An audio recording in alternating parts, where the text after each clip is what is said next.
introduce the cast today, and I feel so honored as a long-time listener of the podcast to be saddled with this responsibility. So if you didn't know, and you're here, probably you missed your way, and God said, no, the podcast is Do Talk. And the host, I'll start with someone I call the main guy, Osagie Alonge, otherwise known as Osags. Please step up real quick.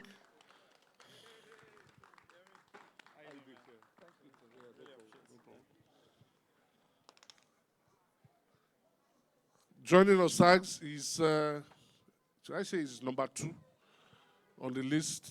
Nigeria's #1 pop culture curator, the one and only AOT2.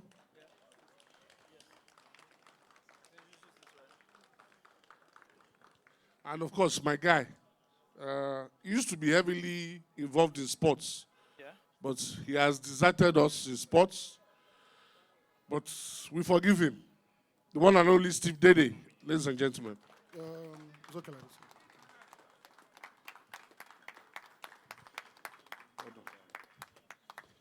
So, Giants, thank you for coming. And I believe we're going to have an absolutely fantastic time in the presence of podcast royalty. Welcome once again and have a great time. Thank you. Thank you very much, Yemi. I really appreciate it. Good evening, everybody. Welcome, welcome, welcome to another, well, the first live show of this year of Loose Talk. How's everybody doing? I don't feel the vibes, though. I don't feel what's going on. Is it traffic? What happened? Give me some feedback. It's tax. It's tax. Yeah. It's still next year now. You have to start gauging it now. Yeah. You have to start loading the feelings now. Yeah. Wow. Only tax. Only tax, man. Mr. Steve Dede, how are you doing? Sensational. I'm very, very good. Excited. Porter of the month. Me? Yeah. Wow. We've not done it for a few months, but you're the last porter of the month. I should be the porter of the month every month. Every month? Yeah. Okay, fair enough. Ayo, how you doing? I'm fine, I'm good. Great stuff. Round of applause for the guys, especially Steve. He flew all the way from Canada here to here. Yeah, 14-hour flight, then a 6-hour flight. How do you raw dog 14 hours, man? How did you do it? Reading. Reading? Yeah. What book did you read? I was reading Formation again. Double F book. Just trying to understand where we are coming from as Nigerians, so yeah. What is one thing you learned from the book? Nigeria has always been Nigeria, even pre-colonization. So, yeah, so it's a hard battle trying to figure out what we're trying to be, That's it. All right, fair enough. But we're talking about music tonight, so it's going to be very music-centric. I know generally the podcast has moved from music to pop culture, even though we discuss it, to more about like local news and politics. But we're bringing it back to music, and tonight we are talking about how hip-hop paved the way for Afrobeats. I guess we're all fans of music here, right? Who loves Afrobeats? So this was the reaction I was looking for. I should have just said who loves Afrobeats from the start. Yeah. Okay, fair enough. So everybody, who loves hip-hop? Yes. So more hip-hop fans than Afrobeat fans. All the same. Anyways, before we start, I want to give a big shout-out to Spotify Greasy Tunes, but Spotify itself for putting this together, for reaching out to us, and giving us a live show that we haven't done in a very long time. So big ups to Spotify Greasy Tunes, and big ups to everybody behind that has tried to make this happen and made this happen. We want to give a big shout-out. And give a big shout-out to you guys who made it all the way here through the traffic and just, made it here to, hear us speak. So thank you so much. Really do appreciate. Let's get down to the matter. Hip-hop, Afrobeats. People are asking, what's the connection? We've always had this theory that hip-hop paved the way for Afrobeats.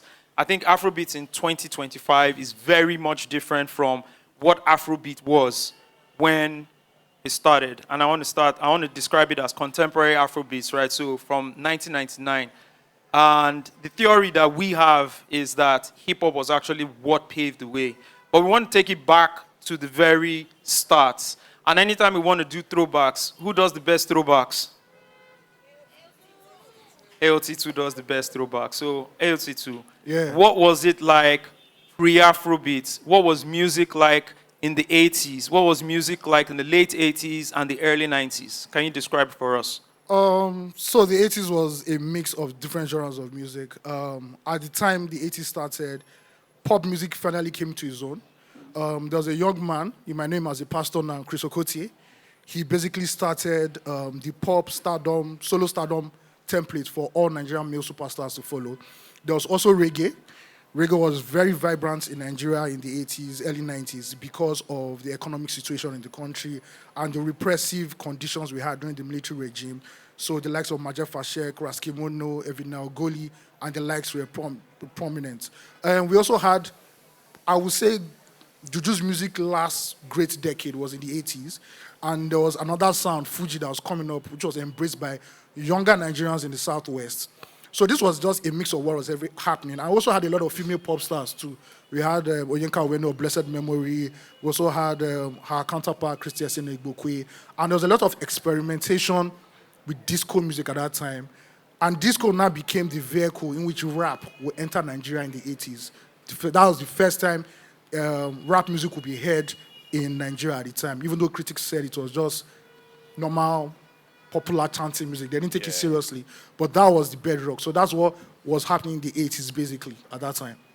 Thanks for that. So who was experimenting with early rap music at the time? So we had the likes of DZK Falola, Ron Ekundayo, who were very young Nigerians, they listened to a lot of disco music and a lot of hip-hop. How will I call it now? The trigger point was Rapper's Delight by Sugar Hill Gang. It was a huge hit in Nigeria because thanks to radio. So they took that rapping format and started rapping, even though they were still doing disco. And after that, in the 80s, there's a straight line of artists who were doing rap music, but with disco beats. There was a young lady, what's her name? Obi Onoha. She was probably the first female Nigerian rapper because she did a very, very popular disco rap song, which was quite big among young Nigerians at the time. So they were experimenting.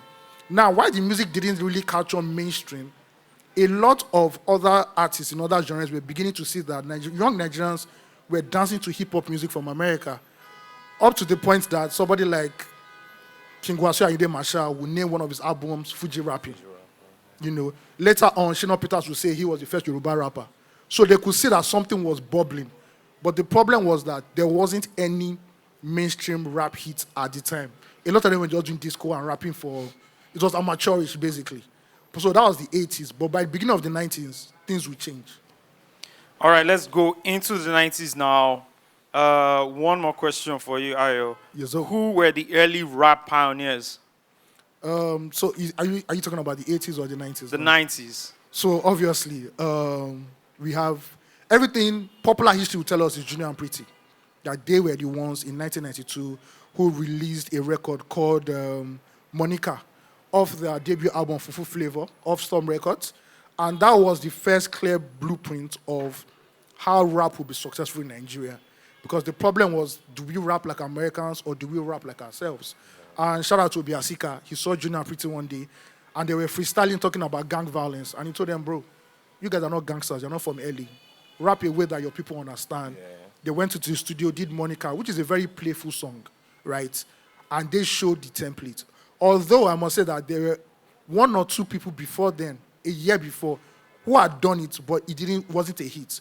But Junior and Pretty were the ones who showed us that it was very, very possible. Shortly after, we had Zakiazi from the north, who did Nami Go Mariam. I'm supposed to Mariam. So these guys are not catching. They're not too much Gen Zs. Apart from Samson, everybody's. So you see somebody like, you see Junior and Pretty, you see Zakiazi, then a very colorful looking lady called Red MC did something called Allen Avenue, sampling Fela Kuti. At the end of the day, we had Babadi, so sometimes elder brother. He won a competition, dropped a song that was quite popular during the time. We had the likes of Black Masqueraders from Jos, who were probably the first rap group to be featured in a Nollywood soundtrack, soundtrack. It was called Out of Bounds. I don't know who has ever watched that movie. Yeah. Out of Bounds. Then after, Dr. Fresh, Most Wanted, Only Barau, Onyoshi, Thank you. Thank you. Some of my older people are here. And these were the guys who were experimenting a lot and hoping to break through in the 90s. Yeah. But reggae was still holding sway at the time. Fuji Kwamon was the hottest. It was the hottest star, so it was hard to break through with Fuji there. And also in Ajegunle, there's this song called Galala, and between Daddy Shoki, Daddy Fresh, and Baba Frayo, it was hard for rap to even have a voice in the mainstream. Thank you very much, Ayo, for that breakdown and background. Round of applause for Ayo. I'm going to move on to my other co-host who describes himself very much as Gen Z, Steve. With all this music Ayo has described becoming very popular, going mainstream, it was still hard for these artists to get their music on radio. What was being played on radio at the time? I think it was American urban music, the likes of Run DMC, Kid Sweat. That was like the dominant thing on radio at that time, and it kind of like complemented the taste and the palates of like the audience, because at that time we're looking at Black and Americans and what they were doing, the emergence of hip-hop, of rap, R&B, just urban music in general. That was what the radio was playing, essentially at that time. Yeah, so what Steve just tried to say in the most modest way was that radio considered at the time a lot of Nigerian music as Raz. Okay. Let's put it and that didn't way. put the music on radio. So in the 90s, early 90s and mid 90s, if you turned on your radio station, you were most likely going to listen, like what Steve said, urban American music. So everything from New Edition to Kid Sweat to the early hip-hop artists, a lot of R&B music. That was what was being played on radio. Boys to Men, etc., etc. And it was really difficult for these artists to get their songs on radio. I also think it was difficult because a bunch of these artists were also making what we call revolutionary music. So I want you guys to talk about the likes of Oris Wiliki, Raskim. See, guys, the 90s, you have a military head of state, right? Yep. You're not going to put Raskimono's song where he's singing, "Under pressure, we say we under pressure." Bang, bang. You're not going to put it on radio, right? You don't want your license seized. As a matter of fact, the radio station is most likely government-owned. Yeah. So it was really difficult for a lot of these artists to put their songs on radio. However, they did get a lot of records sold because they were signed to a lot of foreign labels. Distribution was still working. Yeah. But then we started to see the exit of all these record labels. And then it made sense, though, for those revolutionary music to be the theme of that time, because nobody was smiling during those. We Gen Zs read about it, about the military eras, and... Do you believe this guy? A future politician. And I heard it from my OGs, too, So... nobody was smiling. You couldn't be singing about parties and having fun or, women. Well, that's very funny you say, because we are all singing about party and having fun. And I don't think the economy is matching the music that is being made. So what's happening in 2025? The energy has changed, definitely. It's 99, we'll get there later, but it's definitely different times. No, see, you're trying to tell me now that there was an economic downturn, right? And people weren't smiling. Not just economic downturn, the repressive state of the country at that time, because of due to the military eras. Yeah. And it was needed, the voice of the artists, really Babylon. Portraying and connoting hope and protest music per se, That was what was needed at that time, and that was what we got from those artists. Okay, so I'm just trying to but the funny thing is that with reggae even being the voice of a nation, right? So the likes of Majek, Oris Wiliki and all the likes. Reggae later now morphed into dancehall. Yeah. Then somebody like Blackie would do Can I Have a Dance? Rosie, and this was still in the military era, because for that generation, which basically started kickstarting Afrobeats, we know the problems of the country, so we are tired. Can we have this bubble or this escape where we are enjoying our own lives and everything? And they created that itself. So reggae was running, on his own. Then dancehall was also running, which later morphed into Galala and said, okay, let's just be okay and let's just enjoy ourselves, because this is what we consider life. So let's just do it that way. All right, then the magic number in Afrobeats, 1999. Who can tell me why 1999 is very important? Anybody? Someone said Plantation Boys. Why is 1999 very important to we Nigerians? This democracy. You people pass social studies and government. Yeah. So in 1999 marked the end of military era and the birth of democracy, but also marked the beginning of expression, new expression. Who wants to take that? Ayo. Yeah, so What happened in 1999? for every true great answer, you must go back a little bit. Oh my God. Just not too far. A year before, Nigeria faced a lot of like 3 tragic events which are very monumental to us. First of all, the head of state died, General Sani Abacha, which anybody who was aware felt as if it was rapture. Like, yo, what the, can we curse? No. We can't curse, oh, sorry. It's PG. What the French word happened. And while we're still, chilling with that and everything, the Super Eagles that we thought, this was the golden generation of the Super Eagles. They were killing people. Atlanta 96 were dominant. So we felt that France 98, come on. And the second round, we were basically bamboozled. And whether some people might want to agree or not, that was the end of the golden generation of Super Eagles. That was the end. Then There's still Ghana 2000. I beg. That was the burial ceremony for you people. That was the burial ceremony. Then after that, they now told you guys that the people that your popsy voted for, he didn't come out though. So it felt like everything had ended. The whole wala we had since the 80s had crashed, and we now entered 1999, and they now say it's the return of democracy, right? Now the nation opened up. Now Nigeria was ready to do business. They now brought a leader who had a lot of world clout and bring a lot of foreign, investment into the country. And also, we hosted a World Cup, under 19, right? 20 World Cup. Yes, which featured a very slim, buck-toothed Brazilian by the name of Ronaldinho, right? And at that time, Kenny's Music, Keke and D1, just said, let's float a label.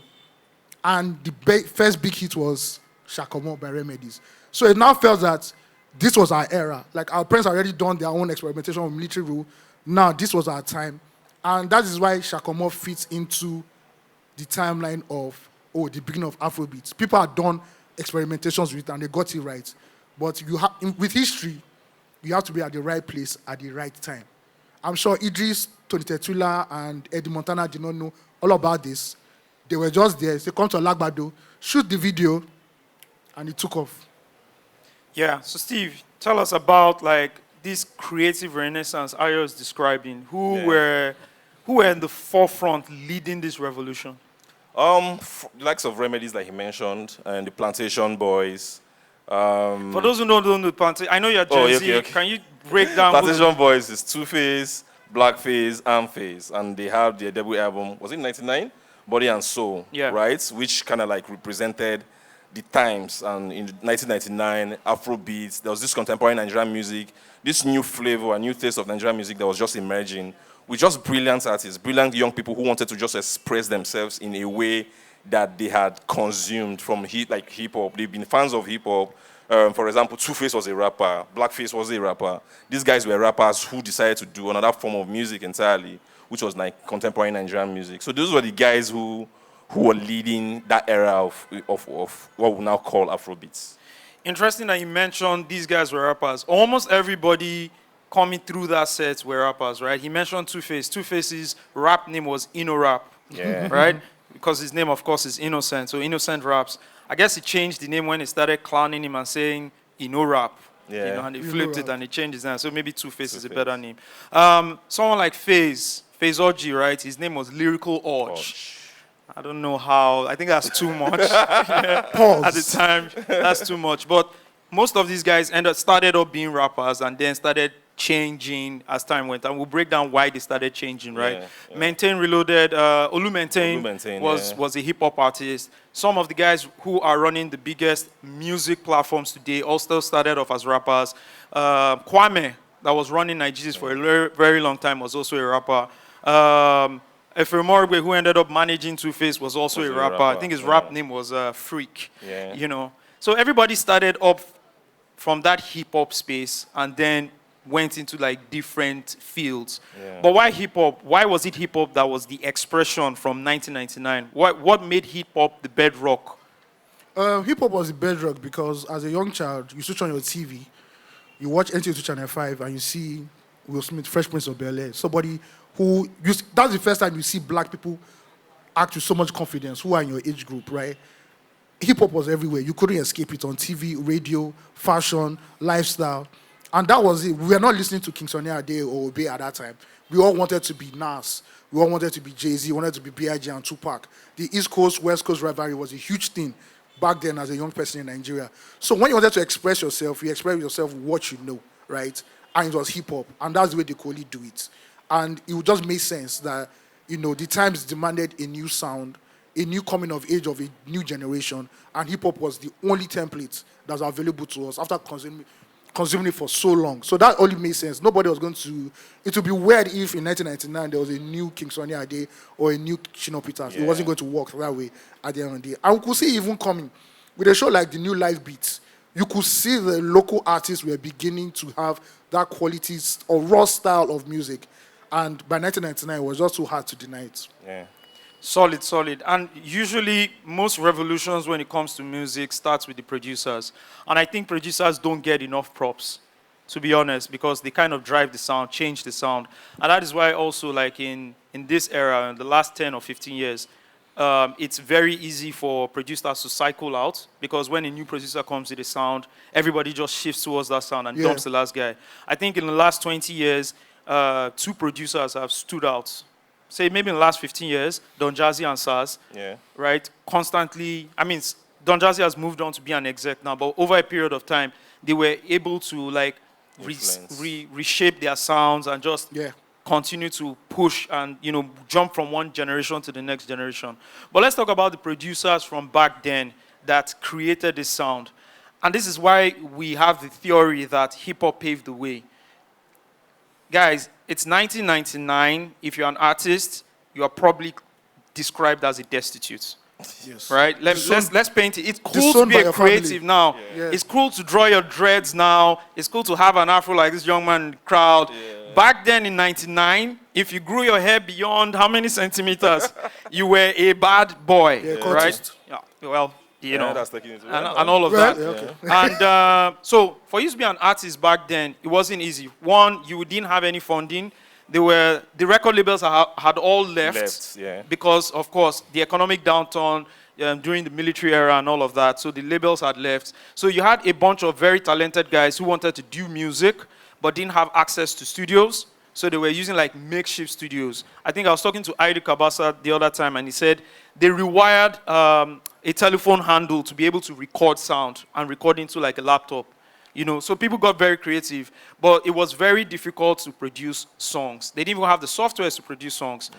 I remember as far back as 2004, for the producers here who know Fruity Loops, or those who try to produce music. Anybody know Fruity Loops? I love producers and failed producers. Where's Ekiti Travis Scott? Yeah. Ekiti Travis Scott. Yeah, he's there somewhere.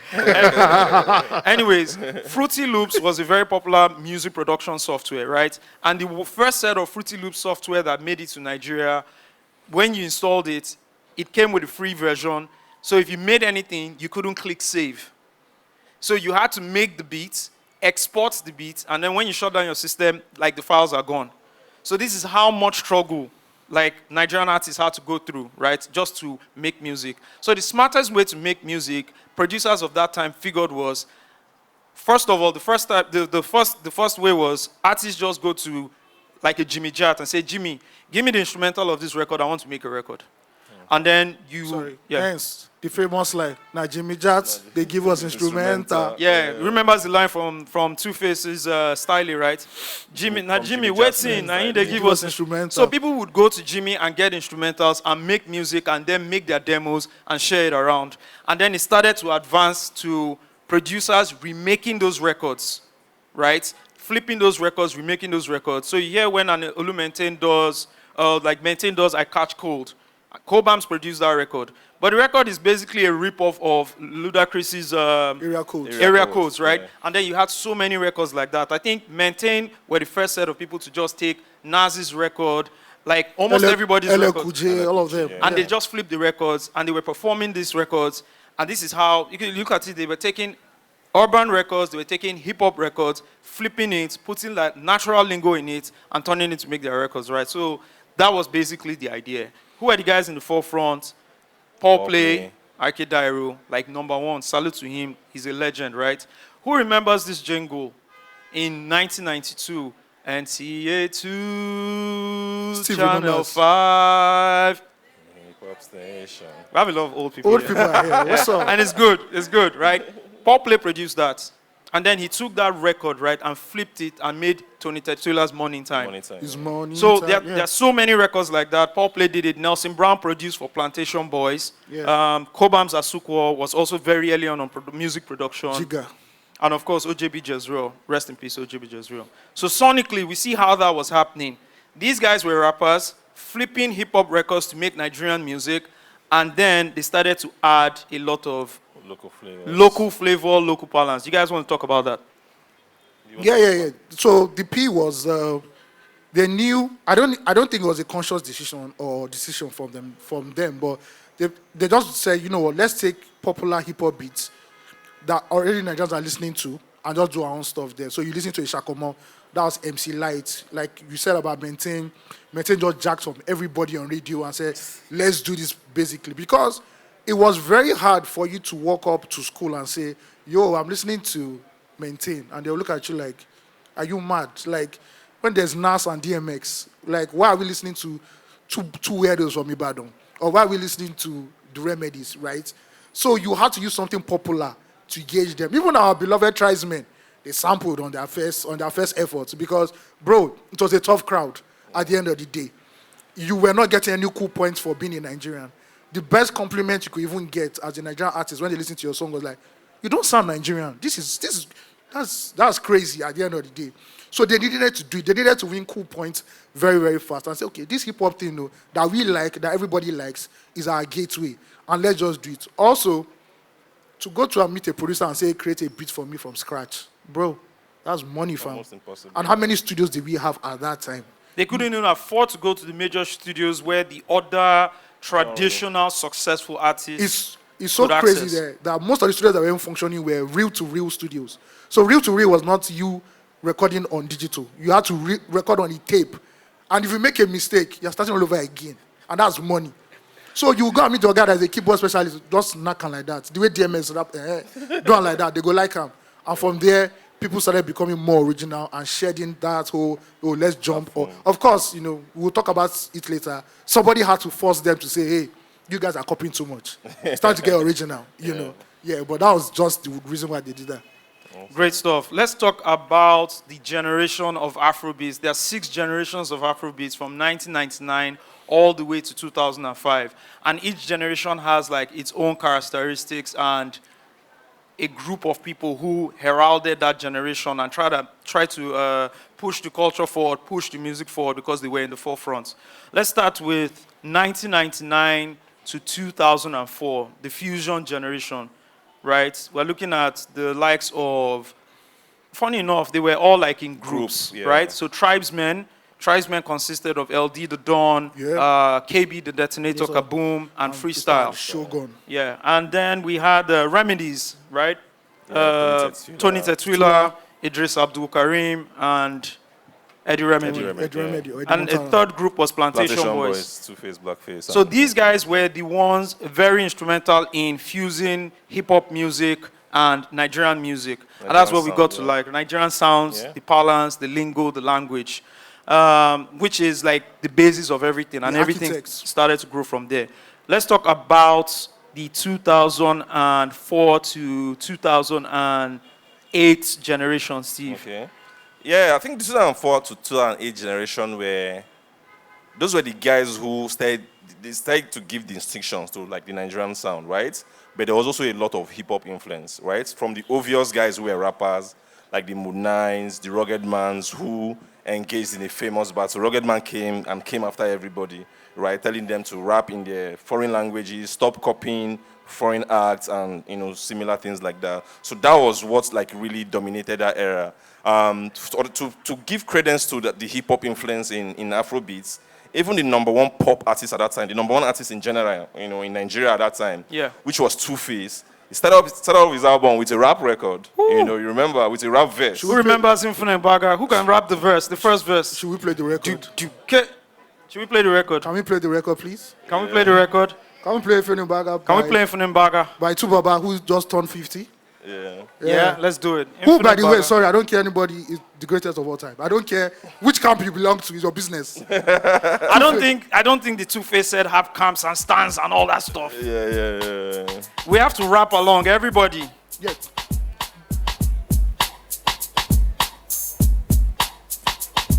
Yeah, I'm coming out straight this time. Coming out.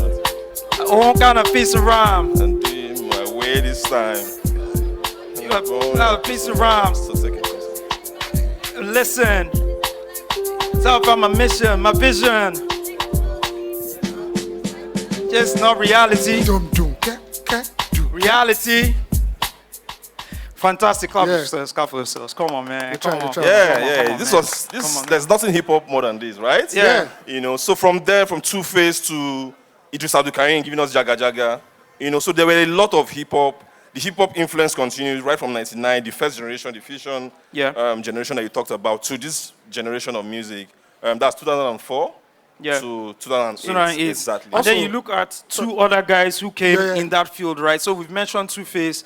He's told you his first single, his first verse of his first solo single is one of the most important albums in Afrobeats history. Is a rap verse. It doesn't get more hip hop than that, right? And then you look at Don Jazzy and the band who came back from the UK and dropped Tongolo, his first single, right? And then the album No Long Thing. He's also rapping. Me, I be the bunch.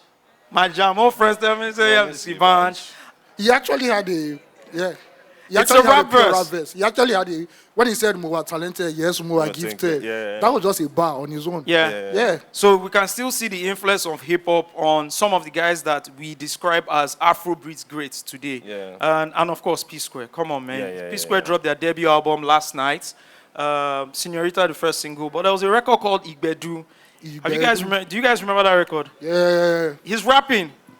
Peter is rapping. Do we have Igbedu? No, you don't have that one. We don't have Igbedu. Wow. Sorry. Wow. Anyways, shout out to this second generation. We call them the expansion generation. Yeah.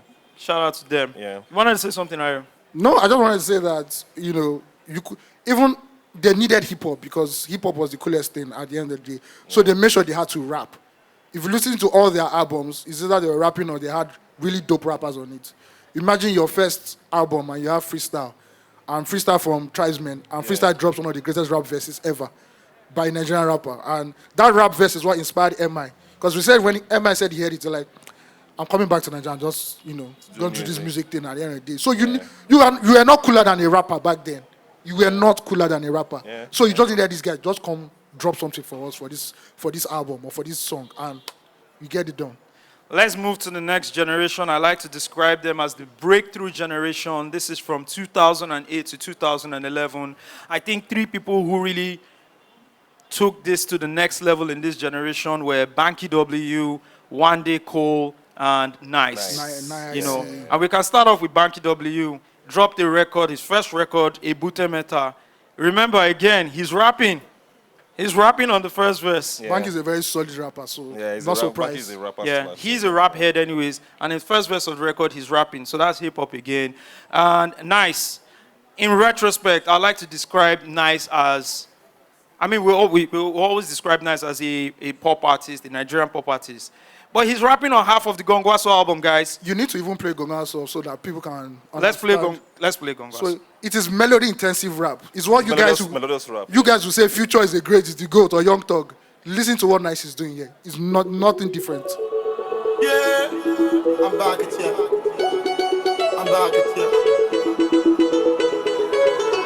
Gongwaso, any day, Gongwaso,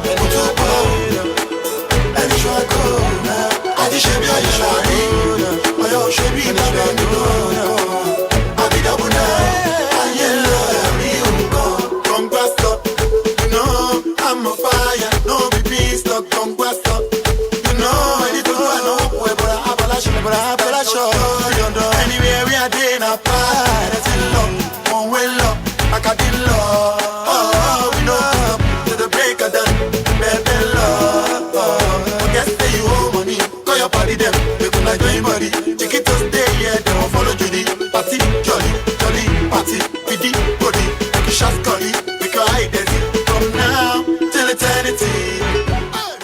That's a rap verse, guys. That's a rap verse. Do you guys agree? Yes or no? Because Ghana will come to Lagos and you people shouting. Basically, this is what you guys are really Ghana for. This is melodic rap. This is melodic what we rap. describe as melodic rap in Yeah. 2025. Yeah. So if you listen to records like Photocopy, Casa Final, Pamurogo, half of the album, he's basically performing what we call melodic rap. Yeah. One thing I noticed in this generation is the switch. They started to let go and shed off that hip-hop Hip-hop influence. emblem. It was Yeah. they were beginning to become more confident in their style and way. So they were like, do we really need this crutch anymore? So Yeah. this generation really started showing that it's the next generation that said, you know what, will I say, this journey so far will be done. And also something important that happened in the media, on Nigerian TV and radio, where the law was made to share the volume of content from foreign content to local media, right? And to local content. And the creatives, the musicians themselves, they needed something to fill that gap. And how long were you going to sample or kind of like imitate foreign artists, right? So we had to get creatives. Like creative and our producers also had access to like better tools, better production tools, and they started making better beats. And that was what happened.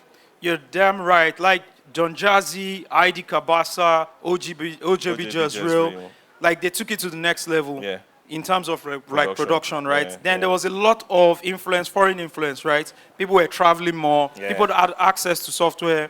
There was internet. Yeah. Yeah, You could internet download, you could representation. share files and all of that. Talking about internet, it was also the birth of the blog era. Yeah. Yes. So you look at blogs like NotJustOK.com, birthed in about 2008, same time Gongwaso dropped the album, Yeah. and was a big deal, 2008, 2009. So people started going online to download music, and it was easier to like talk to people, collaborate, artists collaborate, share files and all of that, internet penetration, and I think the next generation just took it to the next level. Yeah. Next generation, I like to call them the dominant generation. Stubborn.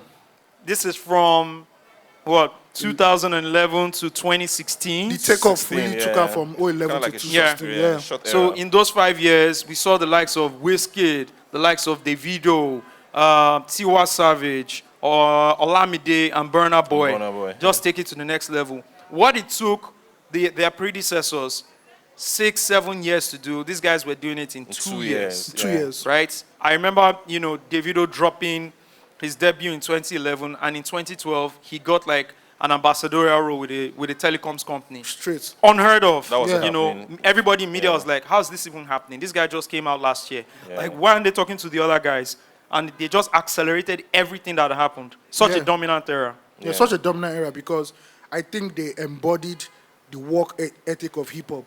So if you go back to like what was considered the original big three, Two-Face, the Badge and P-Square, P-Square. they had a 2-year gap, right, where they drop albums. So you drop your single, you drop an album, you chill for 2 years, then you drop another album. Wizkid, Davido, Olamide, Burna, and we'll put on Olamide also and Tiwa there. Yeah. They're like, bro, we don't need to wait 2 years. I drop an album, 2 months after I'm dropping a freestyle or a single or a remix. yeah. And that work ethic is from rappers. Rappers, look at the ascent of 50 Cent. 50 Cent, before 50 Cent dropped Get Rich or Die Trying, he was flooding the streets with just bare material. And what that does is you're killing the competition. If the competition cannot keep up, then you're gone. And all of a sudden, the big icons that we saw as, this way, a new generation just took over in 3 years. Because if you wait 2 years, bro, how many songs did Wizkid drop in 2 years? You can't compete at the end of the day. And then I said, you know what, rappers, I don't think we really need you guys anymore. And they now took on the toga of rappers, now became the cultural embodiment of rap in Nigeria and said, you know what, we're taking this further. Yeah, it was also fitting that we also had like a rapper in that list. That's Yes. Olamide, who went on a Olamide. run from 2011, just releasing albums almost every year, Yeah. right? In one of like the most dominant runs we've ever seen in contemporary Nigerian music. So yeah, it still, ties into how hip hop also has influenced and continued at that point to also influence Afrobeats. Yeah. And then we move on to the next generation, which we like to describe. This era, you can describe this era as Afrobeats to the world. This is where Afrobeats to the world started, right? You look at the likes of Techno, Runtown, Kiss Daniel, Yeah. Yeah. Easy, yeah. Mr. Easy. Yeah. You look at that era, Afrobeats to the world. This is where the music was now being exported. Yeah, well, and we're also talking about like the guys who emerged in this era, not like people who were playing in it, because the Afrobeat to the world era we also had like Whiskey, Davido being The same dominant. names, yeah. So we were mentioning techno around time because they emerged In that era. Yeah. Yeah, because the likes of Wiz, I mean, I think even Burna Boy had a more dominant era in After that, the 2016 era, you know, more than the era before. Yeah. So Afrobeats to the World era, people are now doing shows in London. You know, after the 2011, 2012, the band show in the UK that Kanye West attended, Yes. I think it just blew out. You know, of course, some songs going viral, like the Banji's Oliver Twist going viral. From there, everything kind of just took off. So Afrobeats to the World era, how different, we've seen how different the first, second, and third eras are from each other. Then we start to see that from the 2011 era, the eras don't seem that distinct or different anymore. What's going on there? Because success is not coming at a price. It was either, you know, I like to say the 2011-2025 era started the idea of go hard or go home. So if you're not having a banking single, please go back to the line. You are going starting all over again. So there wasn't room to experiment the way a D'banj or a Two-Face or Pisco were experimenting. And that's why we started seeing a lot of club bangers, like keep it safe, go to the club and get it done. Don't even bother yourself. If this is the way, do it this way, right? And that's why you look at someone like Inyanya, who was an Arabian artist, saying, please, I'm done. I'm just going to give you pop music now. So everybody started, we now started seeing the commodification of Afrobeats, where things were beginning to have standard sounds. And going after that, you now see that when we are tired of our own sounds, we now say, you know what, Ghana has this pop-up sound. Let's just basically take it. And it is what it is. Yeah, you could also see that, you know, the club culture was also hip-hop culture. Yes. You know, in a way, Very because you heavy. see hip-hop artists, even, you know, with the way we partied in the 90s and, you know, early 2000s, you go to the clubs or you go to any party in Nigeria that playing Nelly, You say Jaru. we go to the clubs, you are Gen Z. No, I'm just talking like figuratively, not just, you know, I'm sorry. Yeah, but you show what you said, because Sorry, if you look at that club era, like the Two-Face era, it was still very, very, okay, there was a bit of, I don't want to use sanity there. Yeah. But there was a record that came out, and I want to just touch on it, which basically even shows hip-hop, because hip-hop talks about things that are happening on the streets, right? Yeah. And there's a guy who was in a group, the group wasn't popping again, he came back and he dropped a song called Yahuzi. Yeah. And even though he swears that the song is not about what we all know what he's singing about, when we listen to it, we know who he's alluding to, right? We know the lifestyle he's alluding to. And that changed the whole club mentality, where it now became excessive materialism and consumerism, which we basically saw in our hip-hop videos. You see Jay-Z splashing Ace of Spades with Demon Dash, and you're looking at Nigerian videos, and you're looking at American videos, the rise of video vixens again, and you're like, you know, if you meet these two videos now, you will not even know who's the Nigerian or who's the African-American. Sorry, African-American, right? And it was just crazy. Yeah. Fantastic. And let's move now to the 6th generation of Afrobeats from 2020 to right now. Present time, Of course, the likes of Ashake, Omale, Rema, Thames, Ira Star. And it's like a new generation of Afrobeats. Sir? Is it Lagos? When it comes to Lagos. Thank you. Shout out to Bankuli. One Bankuli. Bankuli in the building. That's the OG right there. So yeah, new sets. And they seem a little different from the previous two sets. They are kind of, so there are a lot of, they have their own differences, right? But you can see the hip-hop traces. If you want to get Rema in his purest form, it's trap Rema. When you listen to a record like Why by Rema, that's what he was born to do. But because Afrobeat is very adaptable too, you have to start bringing influences here and there. It's fine. Ashake raps to me. If you hear Palazzo, that's rapping in Yoruba. There's no this thing, you know, at the end of the day. So you can still see that these guys have a lot of hip-hop influences in them. I mean, if you look at Thames' album cover, that was Notorious Kim cover. That's Lil Kim's cover that was just jacked. Born in the Wild, Born in the Wild. So you can still see the hip-hop influences in it, and you're like, you know what? Hip-hop's still there, Sha. Yeah. True. Facts only.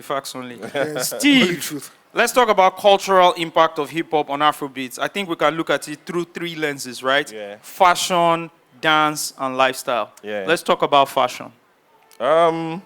I think for fashion, let me leave Ayo to talk about fashion. I'll talk about dance, right? Are you a dancer? Do you dance? Yes. He was a dancer I in was church. a dancer in church back then. church, Holy even- police, dancer. So this guy has done a lot. How many things have you done in church? How many? He's a drummer also. I'm serving my God now. That's it now.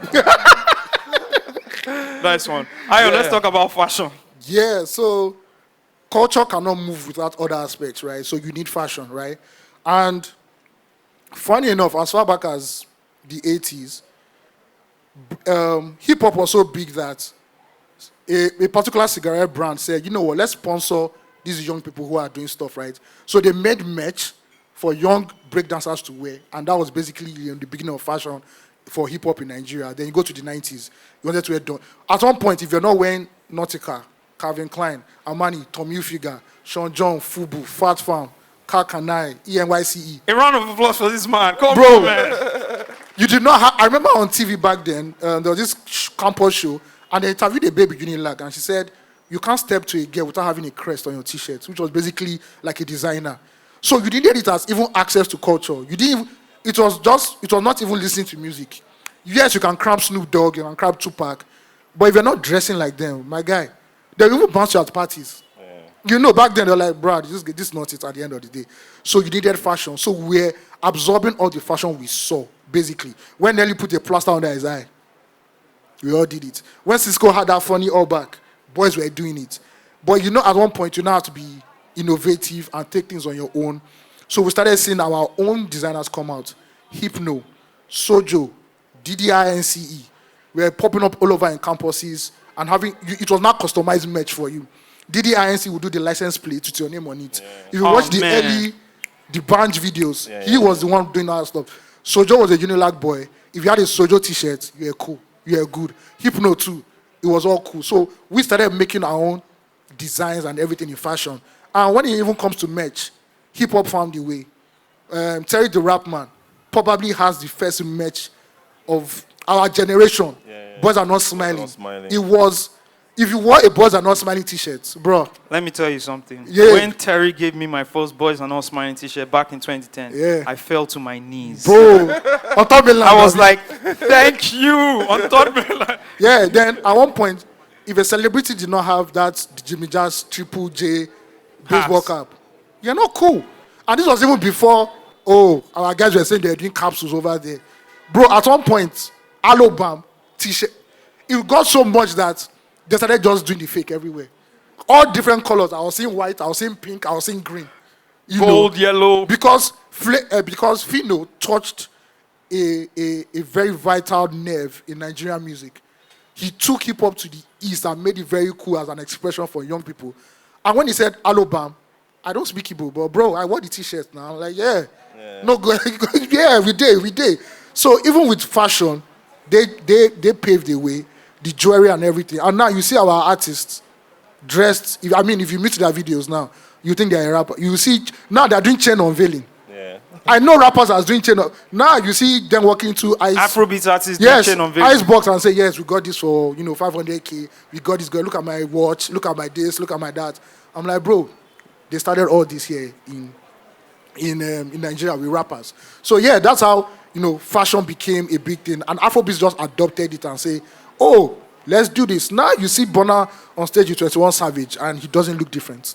He's wearing Timberlands now. Back then, if you now have Timberlands as a guy, bro, even though it was heavy and Nigeria is hot, you will sweat. You will sweat like that. How big was your baggy jeans? It was nearly big, and it was mercury. It was shining. Oh, the mercury one was shining. So you could see me from afar. Then the Fubu, this thing. So we were all dressed like caricatures of what we're seeing on TV. Yeah. And if you look at the early hip-hop videos too, you see our artists dressed like that. Till today, I don't think Afrobeat has that whole African unique style. It is basically, this is what they are wearing over there. Let's get that done. Yeah. Thank you very much for that. Yeah. The dancer.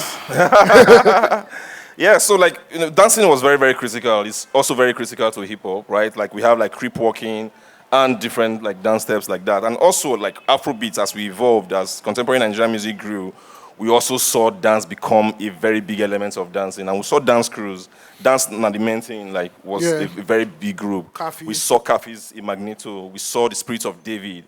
These are prominent and top dance groups that emerged with the contemporary Nigerian sound, and they were doing their thing, right? And also Afrobeats also grew to a point where every hit song came with a dance step, from Azoto to Shaku Shaku to Atlanta. to Zanku, to Atlanta, to Yahooze. To Atlanta. You know, those are like elements of hip hop that we also took as we evolved in Nigerian contemporary music and into what we call Afrobeats now. Yeah. I want to ask something about the dance thing, right? For the millennial generation who were like the starting... There are like two of you, right? Yeah, whatever. Well, like the starting points for Afrobeats, right? The hip-hop element of breakdancing was what gave Nigeria its first global acclaim in hip-hop. Yeah, yeah. So in the 80s, you can do your research. Nigerian breakdancers were going abroad and winning awards. I think a time in 1988 or 89, the world champion for breakdancing was a Nigerian, born and bred in Nigeria, yeah. So you could see that dance was already laying the foundation for how we express ourselves. And I'm not surprised now that Missy will be doing Nigerian dance steps because we're already part of it. Nigerian music culture is glued with dance music. And dance music for us is not just entertainment. It is a cultural expression. It's a way to communicate with gods and everything. So it is intertwined. And you know, Afrobeats just, we hip-hop showing the way, Afrobeats just took that. And now we're having our indigenous Mara dance steps and all that. Yeah. And yeah, we're global now. Yep. We global. Let's talk Talking about... talking about dance. I remember when Chris Brown came to Nigeria. Yeah. And he took what's the Ghanaian dance step? Azonto. And he went on BET and said it was from Nigeria. And Twitter Ghana crashed And there out. was a small ECOWAS war. But he wasn't also dancing anywhere. I remember he was doing something like this, and But he danced it better than you, though. it's just a Chris Brown stand. That's what it is. But let's talk about the lifestyle. The third thing, right? The lifestyle. You look at Afrobeats artists, and they basically depict the same lifestyle of hip-hop artists, right? In the West, in the US, and in the UK. You can see it through the lens of crews and alliances, right? Let's look at the big three. Davido has the 30BG gang, right? Wizkid has Starboy with his own crew. No, I'm not talking about the stance. No, we're not talking about because the- I heard about some the people crew. say yes. We're not hearing about, we're not talking about the ground soldiers. We're talking about the ones that are with him. Like you and your guys, you know. Burner has like Spaceship, and everybody, all of them have their crews. They all roll in crews. Everybody wears Private the same jets, chains same and all of clothes, that. And they yeah. just look like your typical hip-hop artists. G-Unit. They all have celebrity relationships. If you see Davido coming out with his crew, you think that's 50 Cent and Unit at their prime. Yeah. Yeah. They all have celebrity relationships. They all put their relationships in the public. They're all dating the superstar model. Some are not buying Lambos for the ones that they should not buy Lambos for. All that stuff is happening, right? They drive the maddest cars. Everything is always out there. Then also beefs. Hip-hop artists have beefs. And these guys, I've never seen how singers should be having beefs. Only in Nigeria. Only in Afrobeats. Do you understand? The X is fighting with Y, Z is teaming up with Y to fight with X and all of that. And you see that happening. And you see it's also happening in like stan culture. They have like stans, just like your typical hip-hop artists style, as well. They have stan cultures. Then, as Ayo mentioned, the materialism and consumerism is there as well. Of the chain. Big chains, big cars, fly Beautiful cars, women. beautiful women, tattoos all over their body and all that. Yeah, and they just embrace a countercultural lifestyle. So you look at tattoos, these guys are having their own strain of cannabis right now. And it's just going against everything you thought was not going to even be possible in Nigeria. And they're just looking at rappers and just say, we are the rappers in Nigeria. And that's maybe one reason why you say rap is relegated, because they just said we are taking the toga, we are rocking it, and nobody can do anything about that. Yeah. One more thing is street authenticity. That's Yes. also something. If you continue to rise as an Afrobeat artist, you have to have a level of street authenticity. They fight for, they actually strive for street authenticity. And that's why you see them when they drive around town, boys just follow them because they see them as a symbol of hope as well, because they have this underdog story that we finally made it. I think Wizkid is the strongest example of like, if this guy could come out from Mejolegba and be where he is right now, I can be that. And they have, their street cred is so strong. We can't even talk about the level where it goes, but when it comes to street authenticity, leave it to the Afrobeats artists. Yeah, one more sign of hip-hop influence on Afrobeats is a part of the bankrolling, which we're not going to talk about now. We'll talk about it on the next episode of this talk. Only on Patreon. Thank you. Or never. Oh, no. But also, I think that's also an interesting angle. Yeah. It is. Let's talk about Afrobeats in the global sense of things. Yeah. Right? First thing you notice is collaborations. Yeah. Let's talk about the early Afrobeats hip-hop collaborations. Yeah. What's the first one that comes to your mind? For rappers? No, Uncle Snoop, no? Uncle Snoop, Mr. Endowed, remix. So D'banj, remix, D'banj, 2011, yeah, D'banj and D'banj featuring Snoop Dogg on Mr. Endowed remix. Recross with P Square. Sorry, Banku.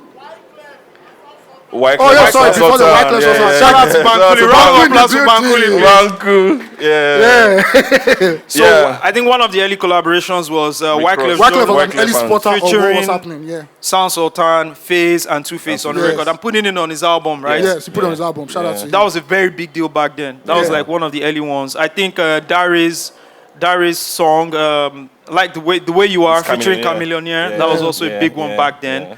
But I think the dude that really saw the idea was... Sorry? Recross of Thank P Square, you. yeah, No, we that's mentioned no. it. We they come. That film. Now season 1 we see the bros. So, but you have to look at what the band was striving to break through to the lucrative American markets, and it got Snoop Dogg of all people, Mr. Endowed remix. And when we saw the video, and back then Nigerian artists used to release video at night or new songs 12 midnight. So all of us waited and we saw it because people doubted that. You Snoop Dogg, how? And we saw it and I was like, bro. Okay, this is getting real right now. And I think that was a landmark crossover collaboration. Yeah, it also made sense that the rappers, also the hip-hop artists in America were looking at Afrobeat artists to say, this is a representation of us in Africa. But what right? were they looking at? Were they looking at the TV with mute on? I'm trying to understand why, as a hip-hop artist in the US, you don't want to collaborate with... I mean, the first person you want to collaborate with is an Afrobeats artist. I think it was just the energy. Like we've just been Energy, discussing. momentum, the and the culture pushing The you. momentum, the culture, the street credibility that it gives you as a rapper in America, collaborating like with the hottest artists in Nigeria. I mean, when you know. Davido tells a rapper, come to Lagos, man. Yeah, Going I'll to host there's you. nothing wrong. I'm hosting you. Yeah. Now you're going to be like, and you have to be protected like the president. Yeah, Bro. yeah. I also think from that fifth generation when a lot of Afrobeat artists started to get signed to international labels, it Yeah. was easy to Yeah, it was link nice, yeah. two To link artists up, together, yeah, right? yeah. Yeah, because So the it- numbers were there now. So it was like, bro, this is what this guy commands in his own country. So it only makes sense that you work with him. It's very hard to sell, no shade to anybody, to sell a Nigerian rapper and say, you need to do a song with, like Drake, or you need to do a song with this guy. And they're like, he's not moving numbers, he's not pushing culture. Why do I have to work with this guy? Yeah. Yeah, that's sad. All things being equal. That's sad. What are your top Afrobeats of now? Let's say in the last 5-6 years, you know, Wizkid has worked with like Almost a lot of everybody. rappers, Yeah, right? yeah, yeah. From Young Jeezy to Future, so almost everybody, right? Davido has worked with everybody. What's like one very popular one that is your favorite? I think it has to be the collaboration that kicked off the Afrobeat to the world. The national phenomenon, anthem. which was like the Ojo Legba remix, which landed on a Sunday morning, right? And we had Drake and SoundCloud. Skepta on the record. You know, that's also one of the most important Afrobeats, contemporary Nigerian music artists, collaborating once again with two hip-hop artists, one from the UK and one from the United States, stroke Canada. Shout out to Canada. Shout out You to know, Canada, so, baby. yeah, it's just important, and how that song kind of led to like the moments that we have now, where you see a Whiskey selling at the Wembley, you see Burna Boy everywhere, you see Davido everywhere, and Essence just doing the numbers he did in America, right? Drake was just an opener, one of like the main openers to the 66666. to the Afrobeat culture. He kind of put a lot of, like, shone a lot of light on what was happening in Afrobeats. Yeah. Drake is like #1 artist, right, when it comes to hip hop. And then there's a lot of light shone on Afrobeats. And Yeah. then everybody else wants to collaborate with Afrobeats Yeah, artists. Yeah. That's what I did. For me, it wasn't even a song, but you watching the Oliver Twist video and you just see the hoodie, and you see Kanye, and Kanye. like, you see Pusha, you see Big Shala. Okay, Or and hip-hop artists The too. band even bringing some of them to Nigeria. Like, okay, seems this conversation is becoming different than what we know. Yeah, bringing them for his concert. Yeah, for his concert. We had to O2. walk. We had to walk a bit. It was a the Israelites had to walk. They had to walk to paradise. Yeah. So we had to walk to see the future of Afrobeats. Hey. Let's talk about some of the biggest moments in hip hop and Afrobeats. I got a list here. And then we can let's break discuss, it down, yeah. and then we can discuss. Yeah. And then we can ask the audience about their own list, and then open it for questions and answers. Yeah. One of the biggest moments in Afrobeats and hip-hop is when Tony Tetwila linked up with Two-Face Idibia, Blackface, Rough, Rugged, and Raw, produced by Paul Play Akidairo, and dropped the record Omode Meta and Shere, which is the first beef record released in contemporary Nigerian Afrobeats music, history. Yeah. Who wants to break down the what happened before? So there was a group called The Remedies, and Tetula was a part of it, but between Idris and Eddie, they were not comfortable with Tony, talent-wise and all that. Yeah. And this was when they had the Benson and Hedges tour, right, which was huge for at that moment. And he was kicked out. Now, the people who were witnessing this were also in the tour, and they were called Plantation Boys. And Blackface, being a spotter of talent, said, you know what, we'll rock with you.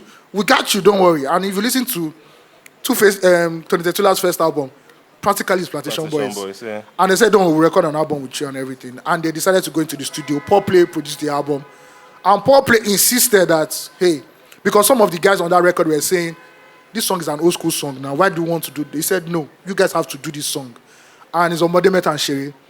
I don't know if anybody has noticed, but there is no singing verse on Modemet and Sherry. Yeah.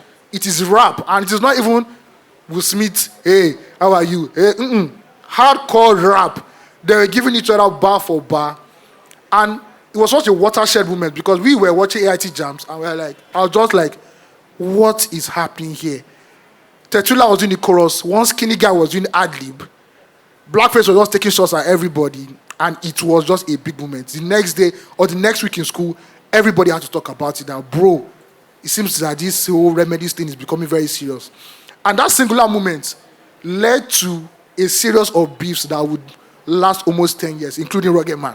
Yeah. That was the initial blow that started everything. Created a very big ripple effect. Very big ripple effect. Because Idris replied with Waka Wiki The MCs MCs. and dared the Plantation Boys to go solo. Yes. They went solo. Two-Face did his thing. And Rugged Man said, One go solo, the other two follow. Oh, no. Yeah.